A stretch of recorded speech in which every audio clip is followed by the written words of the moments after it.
This is a 2-litre ultrasonic cleaner, and these are available in many different sizes, but I have the 2-litre machine because it's perfect for the volume of work that I do.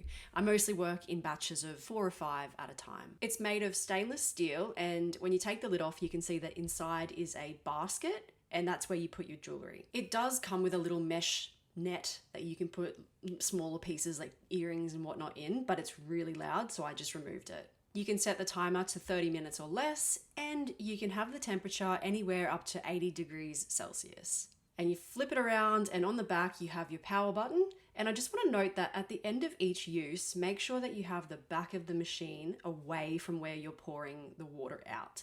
I know that sounds very obvious, but it is easy to forget, and you really don't want to get water in places where water does not belong. I use my ultrasonic cleaner for the final touch, and I don't use it all the time. I'll still polish my pieces, then soak and scrub with hot soapy water. And if the piece doesn't look up to standard after that, then I'll pop them into the ultrasonic cleaner. I'll just note that it's really important to avoid throwing any pieces with fragile stones into the machine because it can damage gems like Ethiopian opals, for example. So let's turn this thing on and give it a go. Now, I've only got a ring that I wear all the time and an old one that I found thrift shopping, so it's pretty dirty.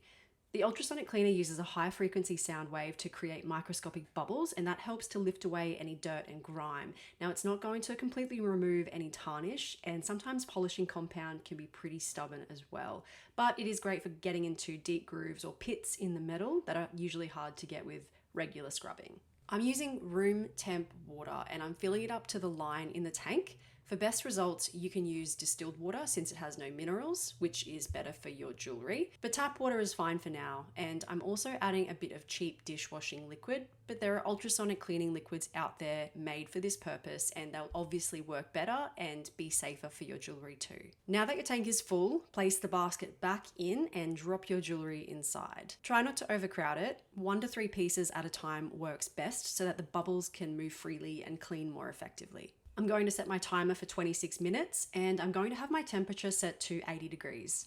Now I'll give you a little preview of how noisy this tank is.